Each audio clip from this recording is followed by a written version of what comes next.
हाँ जी बेटे, good evening. बेटे लास्ट क्लास के अंदर ਆਪਾਂ ਨੇ ਨਵਾਂ ਚੈप्टर ਸਟਾਰਟ ਕੀਤਾ ਸੀਗਾ ਪਲਾਂਟ ਗਰੋਥ ਐਂਡ ਰੈਗੂਲੇਸ਼ਨ, ਜਿਹਦੇ ਅੰਦਰ ਆਪਾਂ ਨੇ ਗਰੋਥ ਜਿਹੜਾ ਹੈ ਉਹ ਡਿਸਕਸ ਕਰ ਲਿਆ ਸੀਗਾ। ਪਲਾਂਟ ਗਰੋਥ ਐਂਡ ਡਿਵੈਲਪਮੈਂਟ, ਜਿਹਦੇ ਅੰਦਰ ਆਪਾਂ ਨੇ ਗਰੋਥ ਡਿਸਕਸ ਕਰ ਲਿਆ ਸੀ ਬੇਟੇ। ਅੱਜ ਦੀ ਕਲਾਸ ਦੇ ਅੰਦਰ ਆਪਾਂ ਡਿਸਕਸ ਕਰਾਂਗੇ अबाउट डेवलपमेंट। ठीक है, ग्रोथ के अंदर आपने कहा सीगा कि जो ग्रोथ है वो एक लिमिटेड पीरियड तक तो सारे पार्ट्स जो हो रही है, बट उस तो बाद वो कुछ रिस्ट्रिक्टेड पार्ट्स दे अंदर होंदी है। लेकिन डेवलपमेंट की है, डेवलपमेंट थ्रू आउट लाइफ होंदी है, series of changes which are occurring throughout the life of the organism, that is called as the development. ठीक है, तो डेवलपमेंट अपने को की हो गया। Development we have is the such a phase in the life of an organism जिदे अंदर व्हाट वी हैव इज कि अपने को की आ गया जो कि चेंजेस थ्रू आउट लाइफ होंदे जा रहे हैं। एक final form of the change नहीं कह सकते आप उन्होंने, चेंजेस जो होंदे जा रहे हैं। तो अपने को development is the process that includes whole series of the changes which an organism goes through during its life cycle। पूरा life cycle के अंदर जो भी अपनी life के अंदर changes आए, such changes in all life cycle, the whole life cycle के अंदर जेड़े changes आए, that is called as development। ठीक है, जिमें फॉर एग्जाम्पल एक ऑर्गेनिज्म है, वो पैदा होया, उसकी डिफरेंसीएशन हुई, मैचुरेशन हुई, सेनेसेंस हुई, फाइनली डेथ तक।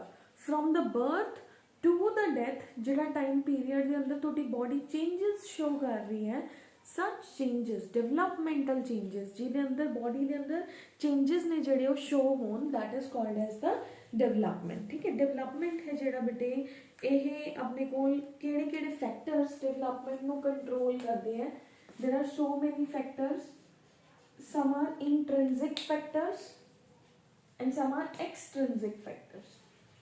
इंट्रिंसिक फैक्टर्स हो गए इंटरनल फैक्टर्स, एक्सट्रिंसिक फैक्टर्स हो गए आउटर एक्सटर्नल फैक्टर्स। ठीक है, इंट्रिंसिक दे अंदर अपने को केड़े आगे we have is the genetic makeup of the organism, hormonal control of the organism, enzymatic processes in the body of the organism. तो इंट्रिंसिक दे अंदर जेनेटिक जीन्स किवें दे ने, ओ किवें दी डेवलपमेंट शो कर रहे ने, फास्ट है स्लो है, तो that is genetic. Hormones whether they are in high proportion, they are in low proportion। ठीक है, तो these are the intrinsic factors। extrinsic factors की हो गए like light, pH, temperature, these are the extrinsic factors बाहरों दी जो अपन ਨੂੰ मिले, light, temperature, water, oxygen, nutrients in term of the plant। ठीक है, तो that is nutrients,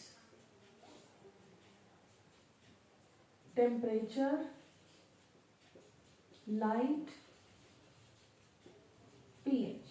ठीक है, so these are the extrinsic factor. तो ग्रोथ की हो गया, ग्रोथ विजिबल चेंज है एक पर्सन की लाइफ के अंदर, बट एक लिमिटेड पीरियड तक है। जिवें एक प्रॉपर हाइट अटेन होगी, उस तो बाद मान लो एक प्लांट है, वो सिर्फ अपने जिथे जिथे वो मेरिस्टेमैटिक रीजन्स होंगे उत्थे उत्थे ही ग्रोथ शो करूगा।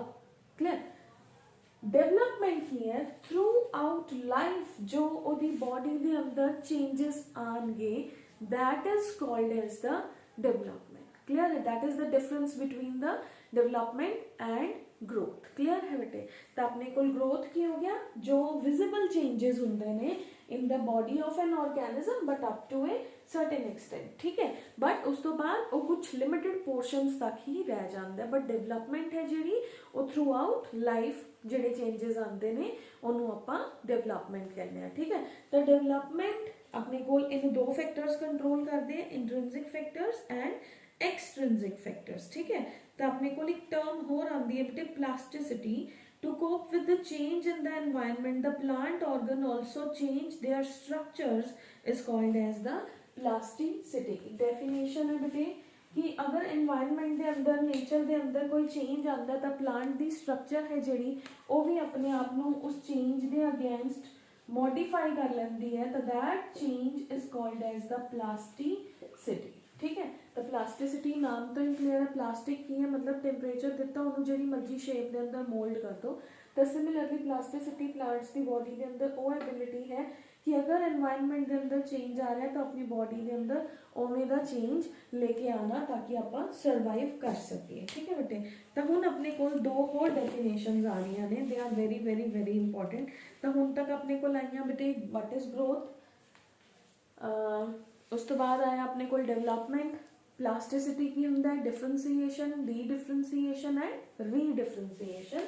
हुन बेटे अपनी नेक्स्ट है we have is two definitions next. एक तो फर्स्ट डेफिनेशन है बेटे प्लांट ग्रोथ हार्मोन्स या फाइटो हार्मोन्स। सेकंड है रेगुलेटर्स। ऑफनली बच्चे कंफ्यूज कर जाते हैं इन दोनों टर्म्स के अंदर कि ये दोनों टर्म्स सिमिलर ने, they are not the similar terms first of all. ठीक है, तो आप दोनों टर्म्स को वन बाय वन डिस्कस करते हैं। फर्स्ट टर्म है बेटे प्लांट ग्रोथ हार्मोन्स और फाइटो हार्मोन्स। सेकेंड है प्लांट ग्रोथ रेगुलेटर्स। ठीक है, तो first of all we are going to discuss is the plant growth hormones. Plant growth hormone और phyto hormones oh organic substances ने बेटे जो कि प्लांट दे ही किसी एक पार्ट दे अंदर एक पर्टिकुलर क्वांटिटी दे अंदर सिंथेसाइज होंदे हैं ते ओह दूसरे पार्ट्स दे अंदर ट्रांसपोर्ट किए जाते हैं जिथे उन्हां दा पर्टिकुलर रोल है। So they are such organic particles, they are such organic substances which are released in one portion of the plant. They are supplied to all or those organs of the plant where it is playing some sort of the physiological role। ठीक है, तो उन्होंने transport किया जाता है तो plant की body के अंदर ही माइन्यूट क्वांटिटी के अंदर कुछ सबसटेंसेस ऑर्गेनिक सबसटेंसेस रिलीज होंगे हैं, उन्होंने आप कहते हैं प्लांट ग्रोथ हार्मोन्स और फाइटो हार्मोन्स। जो तुम क्लास 10th के अंदर पढ़ के भी आए हो, अपने को बेटे 5 फाइटो हार्मोन्स ने जो आप इस चैप्टर के अंदर स्टडी करांगे। फर्स्ट इज ऑक्सिन्स, क्रैम करना बेटे नाम सब दा 5 हार्मोन्स ने तुसी क्लास 10th च पढ़े हुए ने। साइटोकाइनेंस,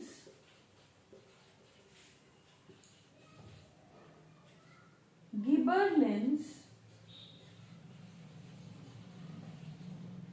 एब्सिसिक एसिड,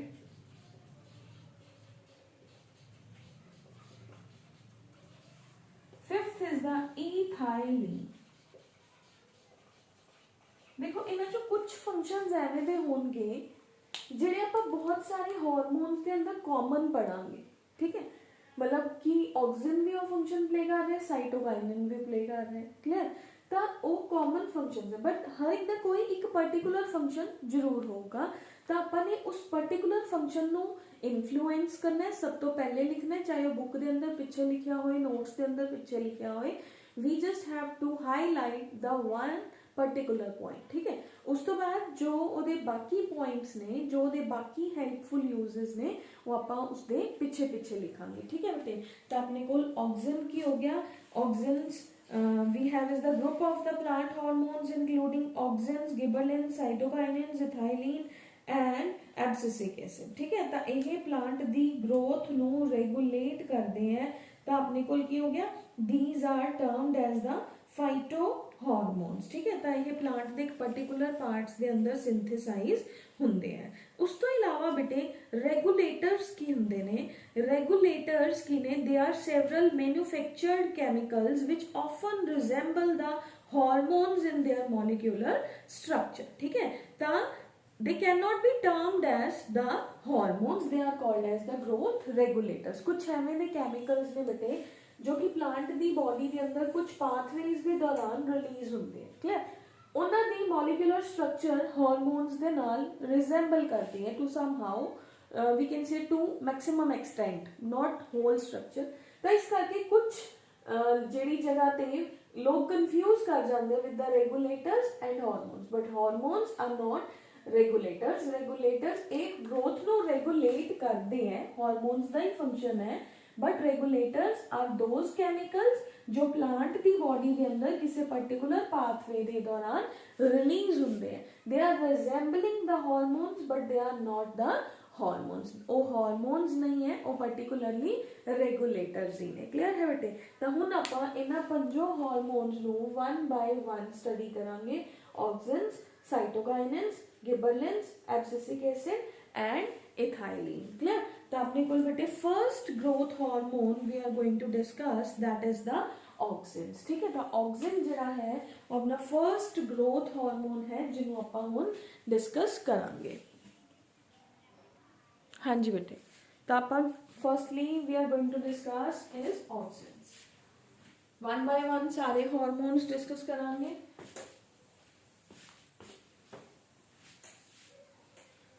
तो ऑक्सिन की है बेटे, ऑक्सिन के कई फंक्शंस ने प्लांट की बॉडी के अंदर.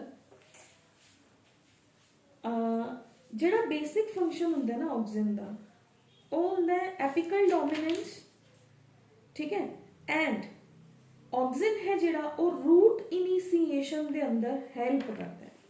That helps in the root initiation and apical dominance. Apical dominance का मतलब होंदा प्लांट नूं उपर वल नूं ग्रो कराना. ਇਹ ਕਿਵੇਂ ਪਤਾ ਚੱਲਿਆ ਸੀ ਆਕਸੀਜਨ ਬਾਰੇ, ਕਿਵੇਂ ਡਿਸਕਵਰ ਹੋਇਆ ਸੀਗਾ? There was a scientist Darwin in 1881. ਉਹ ਕਿਸੇ ਪਲਾਂਟ ਦੇ ਉੱਪਰ, ਉਹਦਾ ਨਾਮ ਸੀਗਾ ਗ੍ਰਾਸ, ਕੈਨਰੀ ਗ੍ਰਾਸ, ਉਹਦੇ ਉੱਪਰ ਐਕਸਪੈਰੀਮੈਂਟੇਸ਼ਨ ਚੱਲ ਰਹੀ ਸੀਗੀ. ਤਾਂ ਉਹ ਕਹਿੰਦੇ ਕਿ ਅਗਰ ਉਹਨੇ ਕੀ ਕੀਤਾ, ਜਿਵੇਂ ਸਪੋਜ਼ ਦਿਸ ਇਜ਼ ਕੈਨਰੀ ਗ੍ਰਾਸ, ਇਹਦਾ ਉੱਪਰ ਵਾਲਾ ਹਿੱਸਾ ਡੀਕੈਪੀਟੇਟ ਕਰ ਦੋ. ਜਦੋਂ ਡੀਕੈਪੀਟੇਟ ਕਰਦੇ ਆ ਤਾਂ ਉਹ ਸਨ ਵੱਲ ਮੁੜਨਾ ਸ਼ੁਰੂ ਹੋ ਜਾਂਦਾ ਹੈ ਹਿੱਸਾ. ਠੀਕ ਹੈ, ਦੈਟ ਇਹ ਵਾਲਾ ਹਿੱਸਾ ਹੁਣ सन वाल अपनी डायरेक्शन चेंज कर लेंगे. क्लियर? उन्हें कई एक्सपेरिमेंट्स किए, उन्हें मतलब उन्हें फाइंड आउट किया कि there is some chemical which is responsible for such kind of the apical growth in the body of the plant, पर उस केमिकल को फाइंड आउट नहीं कर पाया सीगा. उस तो बाद बेटे कई होर साइंटिस्ट्स ने ये ऊपर स्टडी की एंड फाइनली अपने कोल है जिहड़ा ऑक्सिन दी करैक्टराइजेशन है जिहड़ी वो 1931 दे अंदर थीमन एंड कॉगल नाम दे दो साइंटिस्ट सीगे जिन्हां ने ऑक्सिन नूं फाइंड आउट किया and they described many of the functions of the auxin. ठीक है, तो यही ओदी डिस्कवरी बारे सीगा कि how the auxins are discovered from the body of the plant. तो डिस्कवरी दे अंदर अपने कोल की आ गया बेटे, डार्विन ने 1881 दे अंदर कैनरी ग्रास है जिहड़ा ओदी बेंडिंग नूं डेमोनस्ट्रेट किया सीगा. क्यों? क्योंकि ओदा टिप रिमूव कर दिंदा सी. जदों टिप प्रेजेंट हुंदी सीगी तो उदों तक तो प्लांट स्ट्रेटवर्ड ग्रो करता है. जदों ओदा टिप डीकैपिटेट होना शुरू हो गया तो बेंडिंग होनी शुरू होगी. ठीक है, मैं तुहानू बहुत सिंपलीफाइड वे दे अंदर ऑक्सिन दा डिस्कवरी है जिहड़ी ओनू एक्सप्लेन किया है, क्योंकि इन्हू बहुत डिटेल के अंदर तुहानू पढ़न की जरूरत नहीं हैगी. ठीक है, तो डिस्कवरी नू just in the form of story read it out. Scientists के जिहड़े नाम ने उन्होंने लर्न कर लो. ठीक है, फाइनली डिस्कवर स्टार्ट कित्थों दी होया? डार्विन तो. एंड थीमन एंड कॉगल नाम के दो साइंटिस्ट सीगे, उन्होंने फाइनली इनू फाइंड आउट करेगा. क्लियर? हुण अपने कोल ये दो तरह के ने, natural auxins and synthetic auxins. Natural आपां कर की रहे हैं, फर्स्ट हार्मोन कर रहे हैं बेटे. ऑक्सिन दो तरह के ने, नैचुरल एंड सिंथेटिक. नाम तो क्लियर है. नैचुरल मतलब जो एज इट इज प्लांट की बॉडी के अंदर सिंथेसाइज होए. सिंथेटिक मतलब मार्केट के अंदर ओदा सिंथेटिक वर्जन या जिहड़ा ओदा आपां कह सकते कैमिकल वर्जन जो ह्यूमन मेड होए, आर्टिफिशियल होए, उन्होंने आपां कहने आ सिंथेटिक वर्जन. ठीक है, तो that is called as the auxin. दो तरह का है, natural as well as synthetic. The natural ਜਿਹੜਾ ਹੈ ਆਪਣੇ ਕੋਲ ਕੀ ਹੋ ਗਿਆ ਬੇਟੇ, ਉਹ फाइटो हार्मोन है जिदा अपने को फॉर्मूला आ गया, we have is IAA, these are 4 chloroindole acetic acid, ठीक है। एंड सिंथेटिक वर्जन्स ने जेडे वो अपने को बेटे indole 3 butyric acid, indole 3 propionic acid, तो ये अपने को सिंथेटिक मार्केट वर्जन्स ने जेडे वो अवेलेबल ने, ठीक है। तो आपने नाम याद करने नैचुरल का and synthetic versions they, clear. तो अपन बुक्स के अंदर अंडरलाइन कर लेना केड़े केड़े नाम मैंने हुणे प्रोनाउंस किए सीगे। अपने कोल सीगा नैचुरल के अंदर IAA, that is indole, we have is IAA 4 chloroindole acetic acid, और we have is the artificial के अंदर indole 3 butyric acid, and we have is indole 3 propionic acid, clear है बेटे। तो natural as well as synthetic versions हो गए। हुण main paper point of view के नाल की इंपॉर्टेंट है जिहदे चों क्वेश्चन आने के चांसेस होंदे हैं। एक तो बेटे तुहानूं 1 मार्क के अंदर मान लो सपोज आपां ने किसी हार्मोन के पर्टिकुलर फंक्शनस, जिवें आपां हुण ऑक्सीजन्स के फंक्शनस पढ़ लए, जे तो समटाइम्स तुहानूं पूरा 5 मार्क्स का क्वेश्चन आता है पेपर के अंदर, write down the characteristic features of oxygens in the body of the plants. 5 marks का आया, तुसीं उत्थे ऑक्सीजन्स के सारे फंक्शनस मेंशन कर दोगे, physiological functions in the body of the plant. But second form के अंदर क्वेश्चन आता बेटे थानू मान लो 2 या 3 के अंदर आ गया कि थानू कोई पर्टिकुलर फंक्शन देता एपिकल डोमिनेंस, या 1 नंबर के अंदर आ गया MCQ के अंदर, out of the following hormones which is responsible particularly for the apical dominance। ਤੁਹਾਨੂੰ 4 हार्मोन्स ਦੀਆਂ एग्जांपल्स देतियां, ਤੁਸੀਂ ਉਹਦੇ ਅੰਦਰ ਇੱਕ ਹਾਰਮੋਨ ਨੂੰ ਟਿਕ ਕਰਕੇ ਆਣਾ। ਤਾਂ ਇਸ ਫਾਰਮ ਦੇ ਅੰਦਰ ਵੀ ਕੁਐਸਚਨ ਆ ਜਾਂਦਾ ਹੈ, ਜਾਂ ਤੁਹਾਨੂੰ ਆ ਜਾਂਦਾ what do you mean by apical dominance in the plants. कोई एक पर्टिकुलर फंक्शन आ गया, what do you mean by apical dominance in the plants, and what is we can say which hormone is responsible for the apical dominance। clear है बेटे। तो तुसी पहले apical dominance नु define करोगे, फिर तुसी दसोगे कि this particular hormone is responsible for the apical dominance। तो हुण आपां बेटे physiological roles ने जेडे ओह डिस्कस करांगे। First we have is the physiological effects of the auxins। physiological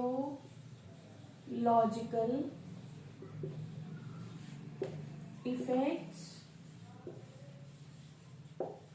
of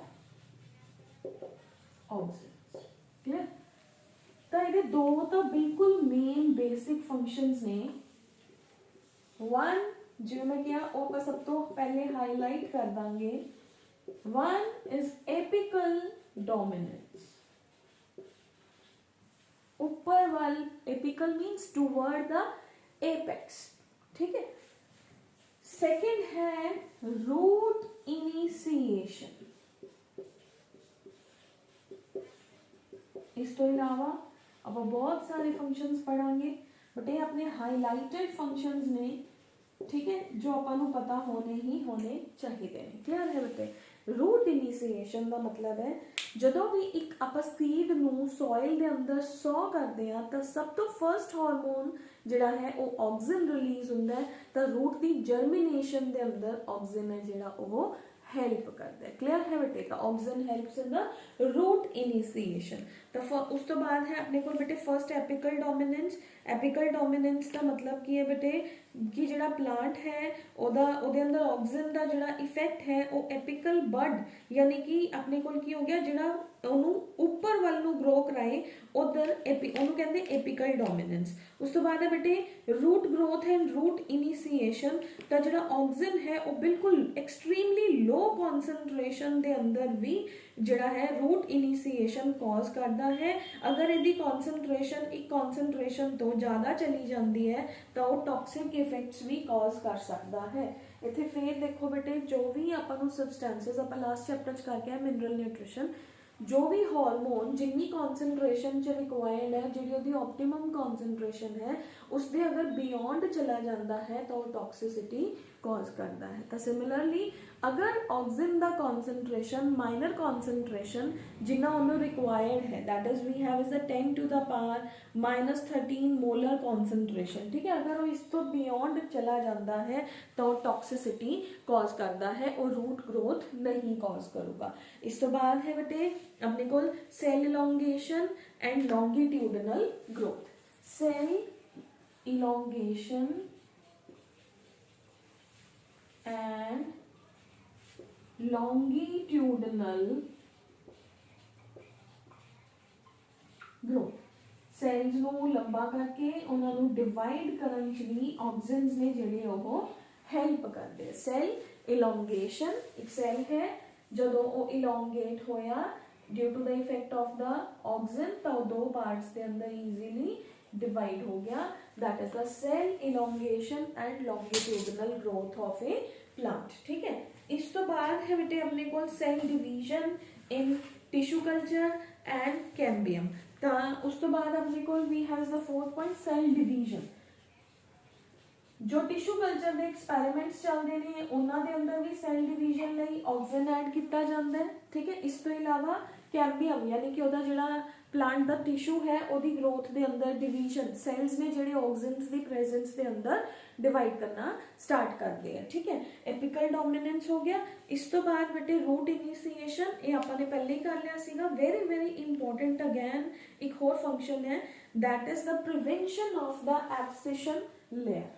इत्थे लिखते हैं प्रिवेंशन ऑफ एब्सिशन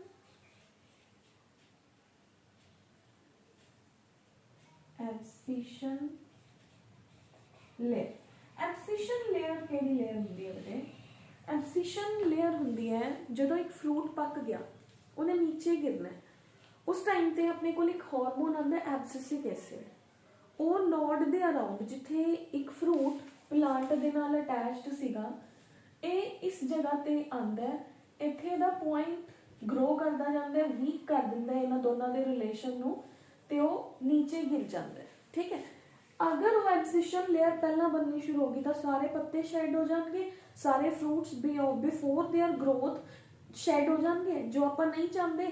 तो ऑक्सीजन उस चीज़ को भी प्रिवेंट कर रहे हैं, क्लियर है। मतलब एक फ्रूट, एक लीफ, एक प्लांट की स्टेम अनटाइमली अपने पार्ट तो ब्रेक ना होए, क्योंकि एब्सिसिक एसिड है जिहड़ा वो उन्होंने ब्रेक करन च हेल्प करता है, बट यह उन्होंने अनटाइमली इमेच्योर्ड फेज दे अंदर ब्रेक नहीं होने दिंदा। That is the prevention of the abscission layer, clear है बेटे।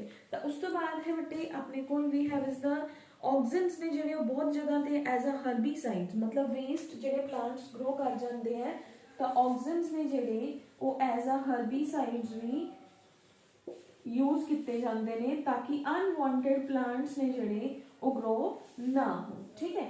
उस तो बाद है पार्थिनोकैरपी। पार्थिनोकैरपी बहुत अच्छा फीचर है। पार्थिनोकैरपी होंदा है अपने को सीडलेस प्लांट्स दी फॉर्मेशन होना, ठीक है। तो दैट इज कॉल्ड एज पार्थिनोकैरपी। तो पार्थिनोकैरपी के अंदर भी हेल्प करता है। तो पार्थिनोकैरपी अपने को ऑक्सीजन जिहड़ा है विदाउट फर्टिलाइजेशन सीडलेस फ्रूट्स ने जिहड़े उन्हां दी फॉर्मेशन दे अंदर हेल्प करता है, ठीक है। तो ऑक्सीजन एंजाइमेटिक एक्टिविटी नू फास्ट करता है बेटा। Auxin helps to increase the, I am writing over here, auxin helps to increase the respiration. Plant दा रेस्पिरेटरी रेट है जिहड़ा उन्होंने इंक्रीज करता है। Auxin helps in the flower initiation, फुल्लां दे बनन दे अंदर भी ऑक्सीजन है जिहड़ा ओह हेल्प करता है फ्लावर इनिशिएशन दे अंदर, एज वेल एज प्लांट दियां मूवमेंट्स दे अंदर भी हेल्प करता है कि प्लांट दियां enzymatic activities as well as movements of the plants. Enzymatic activities नू फास्टन करता है and enzymatic activity and movements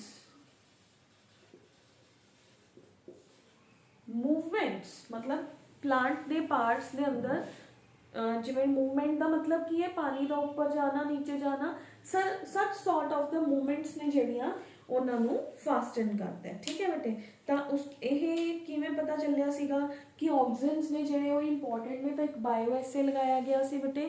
bio ਐਸੇ ਦੇ ਅੰਦਰ ਕੀ ਕੀਤਾ ਗਿਆ, ਇੱਕ ਪਲਾਂਟ ਹੈ ਜਿਹੜਾ ਗਰੋ ਕਰਾਇਆ ਗਿਆ ਐਵੀਨਾ ਦੇ ਸੀਡਲਿੰਗਸ। ਠੀਕ ਹੈ, ਉਹਨੂੰ ਕਹਿੰਦੇ ਬਾਇਓ ਐਸੇ। ਬਾਇਓ ਐਸੇ ਦਾ ਮਤਲਬ ਹੈ ਆਕਸੀਜਨ ਨੂੰ ਚੈੱਕ ਕਿਵੇਂ ਕੀਤਾ ਗਿਆ ਕਿ ਆਕਸੀਜਨ ਦਾ ਮੇਨ ਫੰਕਸ਼ਨ ਹੈ ਜਿਹੜਾ ਉਹ ਐਪੀਕਲ ਡੋਮੀਨੈਂਸ ਹੈ। ਠੀਕ ਹੈ, ਤਾਂ ਉਹਨੂੰ ਚੈੱਕ ਕਰਨ ਲਈ ਐਵੀਨਾ ਦੇ 3 ਪਲਾਂਟਸ ਗਰੋ ਕਰਾਏ, ਇਹਨਾਂ ਦੇ ਐਪੀਕਲ ਪਾਰਟਸ ਰਿਮੂਵ ਕਰ ਲਏ, ਇਹਨਾਂ ਨੂੰ 3 ਸੋਲਿਊਸ਼ਨਸ, ਇੱਕ ਦੇ ਅੰਦਰ ਸਿਰਫ ਵਾਟਰ ਹੈ, ਇੱਕ ਦੇ ਅੰਦਰ ਸੁਕਰੋਜ਼ ਦੇਤਾ, ਇੱਕ ਦੇ ਅੰਦਰ ਆਕਸੀਜਨਸ ਐਡ ਕਰਤੇ ਨਾਲ, ਆਕਸੀਜਨਸ प्लस सुक्रोज द सोल्यूशन देता। तो सब तो ज़्यादा इन्हां पार्ट्स की ग्रोथ देखी गई, that was seen in the third kind of the petri dish. तो थर्ड पेट्री डिश के अंदर क्योंकि ऑक्सीजन्स ने जिहड़े वो प्रेजेंट सीगे, तो सब तो ज़्यादा ग्रोथ रेट सीगा प्लांट का वो कित्थे देखा गया, वो अपने कोल that was seen in the third petri dish. Clear है बेटे, तो यह अपने कोल की हो गया, that is the bioassay. Clear, तो बायो एसे का मतलब है किवें पता चलिया कि auxins are important for the growth of the plant. Clear, for the apical growth of the plant, apical dominance cells दी डिवीजन दे लई जिहड़ा है that is very very very important. Clear है बेटे, तो now we are moving toward the next hormone, that is the gibberellins. Gibberellins का पता किवें चलिया सी बेटे, जापान के अंदर राइस की कल्टीवेशन हो रही सी, सडनली की होया, कुछ राइस के प्लांट्स नू फंगल इन्फेक्शन हो गया। ठीक है, Gibberella fujikuroi was the name of the fungus. हुन देखिया कि बिकैन डिजीज सी, bakanae disease in the Japanese rice plants. Rice के प्लांट्स की हाइट, मान लो suppose this is the normal height of a plant. ठीक है, ਉਹਦੀ प्लांट की हाइट वॉज एबनॉर्मल, बहुत ज़्यादा राइज होनी स्टार्ट हो गई। तो ਜਦੋਂ ਉਹਦੇ ਚੋਂ फंगल इन्फेक्शन ਨੂੰ चेक किया गया, ਉਹਦਾ कैमिकल स्टडी देखा गया, तो that was find out to be the gibberellin, that is a hormone which is responsible for the cell elongation. ठीक है, लेंथ लई रिस्पॉन्सिबल है, प्लांट की हाइट नू इनक्रीज करन लई इंपॉर्टेंट है। तो अगर किसी प्लांट की हाइट डॉर्फ रह जाती है, तो अगर आप वैसे तो देखो नैचुरली प्लांट की बॉडी के अंदर गिबरलिंस बन रहे हैं, बट अगर आप गिबरलिंस प्रोवाइड करते हैं तो वो रिवर्सल भी हो सकता है, मीनस वो हाइट डॉर्फिज्म तो निकल के लॉन्ग लेंथ वाल जा सकती है। ठीक है, तो that is behind the discovery of the gibberellins. Gibberellins की ने बेटे, they are the second plant growth hormones which enhance the longitudinal growth of the stem when applied to the intact plant। जो प्लांट के ऊपर apply किया जाता है तो प्लांट की स्टेम की ग्रोथ के अंदर हेल्प करता है। Gibberellin do not enhance the growth of the isolated plant parts, वो कल्ले कल्ले पार्ट के ऊपर एम्फेसाइज नहीं करता, वो ओवरऑल ग्रोथ है जी, ओवरऑल इलोंगेशन के अंदर हेल्प करता है। ठीक है, तो that is the second hormone gibberellins. Second plant growth hormone है that we have is the gibberellins. तो गिबरलिंस दे हुण आपां फिजियोलॉजिकल इफेक्ट्स ऑफ गिबरलिंस पढ़ते हैं। Physiological effects of gibberellins. What are the physiological effects of gibberellins? Elongation of the stem। ठीक है, तो first we have is the elongation of the stem। Stem नो increase करन दे अंदर हेल्प करता है, elongation of stem। सेकेंड है बेटे रिवर्सल ऑफ डॉर्फिज्म। रिवर्सल ऑफ डॉर्फिज्म का मतलब है कि अगर कोई प्लांट छोटा रह गया तो अगर आप गिबरलिंस अप्लाई करिए तो दी हाइट है जी वो इनक्रीज हो जाएगी। ठीक है, उस तो बाद है बेटे फ्लावरिंग नू इनिशिएट करन दे अंदर भी हेल्प करता है। Certain plants shows the profuse leaf development. ठीक है, तो कईयां दे अंदर लीव्स ने जिहड़े वो मुड़े हुए हुंदे ने, रोजेट कंडीशन कहंदे ने उहनूं। तो ਉਹ ਉਸ ਨੂੰ ਵੀ ਪ੍ਰੀਵੈਂਟ ਕਰਦਾ ਹੈ, ਫਲਾਵਰਿੰਗ ਨੂੰ ਇਨੀਸ਼ੀਏਟ ਕਰਨ ਦੇ ਅੰਦਰ ਹੈਲਪ ਕਰਦਾ ਹੈ। ਉਸ ਤੋਂ ਬਾਅਦ ਹੈ ਬੇਟੇ we have is the plant ਦੀ ਬੋਡੀ ਦੇ ਸੀਡ ਜਰਮੀਨੇਸ਼ਨ, ਸੈਲ ਡਿਵੀਜ਼ਨ ਦੇ ਅੰਦਰ ਵੀ ਹੈਲਪ ਕਰਦਾ ਹੈ। It helps in seed germination, ठीक है। इट हेल्प्स इन, नेक्स्ट अपने को है पार्थिनोकैरेपी, ठीक है, पार्थिनोकैरेपी एंड सेल डिवीजन। हुण आपां नूं पार्थिनोकैरेपी क्लीयर हो गया सारियां नूं। पार्थिनोकैरेपी की हो गया बेटे? Parthenocarpy is the formation of the seedless fruits, ठीक है, विदाउट फर्टिलाइजेशन, ठीक है। तो अपने को parthenocarpy, cell division, cell division ਤਾਂ अगर सेल डिवाइड इलोंगेट हो रहे हैं तो ऑब्वियसली वो डिवाइड भी करेंगे, तो it also helps in the cell division. ਇਹਦਾ ਇੱਕ ਬਹੁਤ ਇੰਪੋਰਟੈਂਟ ਫੰਕਸ਼ਨ ਹੈ ਬੇਟੇ, ਉਹ ਹੈ ਆਪਣੇ ਕੋਲ breaking of dormancy and synthesis of enzymes. Synthesis, ਬਹੁਤ ਸਾਰੇ ਐਂਜ਼ਾਈਮਸ ਦੀ ਸਿੰਥੇਸਿਸ ਦੇ ਅੰਦਰ ਹੈਲਪ ਕਰਦਾ ਹੈ, ਐਂਡ ਬ੍ਰੇਕਿੰਗ ਆਫ ਡੋਰਮੈਂਸੀ ਇੱਥੇ ਇੰਪੋਰਟੈਂਟ ਹੈ। ब्रेकिंग ऑफ डोरमेंसी, जिथे जिथे कोई नवा पॉइंट आऊगा आई एक्सप्लेन, जिथे पुराने आएंगे वो थोनों आई थिंक सो समझ आ रहे होंगे, नाल नाल नहीं समझ आए तो you can clear your doubts, ठीक है। ब्रेकिंग ऑफ डोरमेंसी, डोरमेंसी की होंदा बेटे? डोरमेंसी वो सिचुएशन होंदी है जदों कोई सेल, कोई सीड अपनी इनएक्टिव स्टेज के अंदर चला जाए, ठीक है। इनएक्टिव मतलब वो जर्मीनेट नहीं कर रहा, आप उस सीड नूं एक इनएक्टिव स्टेज के अंदर लैके, आप नहीं लैके गए, वो नैचुरली चला जाता है। मान लो कोई सीड बहुत पुराना हो गया तो वो अंदर जोड़े सबसटेंसेस है वो डेड होने स्टार्ट हो गए, तो डोरमेंसी होंदा है, ठीक है। तो समटाइम्स डोरमेंसी नूं ब्रेक किया जा सकता है बाय अप्लाइंग द हार्मोन्स। तो आप उस सीड नूं अप्लाई किया हार्मोन, उसकी डोरमेंसी ब्रेक कर गई, वो जर्मीनेट हो गया। कई बार वो परमानेंटली डोरमेंट हो जाता है, ज़्यादा बहुत ज़्यादा पुराना हो जाए या टेंपरेचर pH का कोई इफेक्ट पै जाए, ठीक है, या any other internal factor of the seed भी हो जाए, ठीक है। तो dormancy is the stage of inactivation.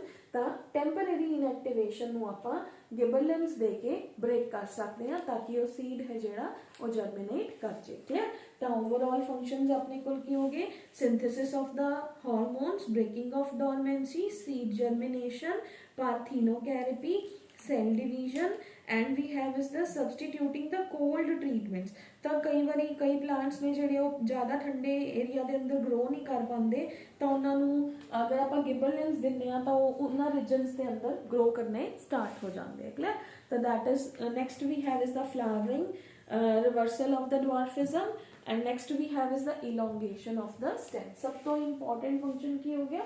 Elongation of the stem and reversal of the dwarfism, ठीक है बेटे। सब तो मेन पॉइंट्स ये दो ने, बाकी ये एडिशनल पॉइंट्स ने, क्लियर है बेटे। तो अज आप दो हार्मोन्स डिस्कस कर ले, बाकी के जोड़े हार्मोन्स ने आप सबसीक्वेंट क्लासेस के अंदर डिस्कस करांगे बेटे, ठीक है। तो रीड अकॉर्डिंगली। तो यदा 6th पॉइंट है बेटे, that is the we have is the cell division, ठीक है। अगर किसी को तो I can move it, cell division है बेटे उत्थे, ठीक है, देख लियो। थोड़ी जी प्रॉब्लम है तो इनू मैनेज कर लियो अज। Okay, thank you.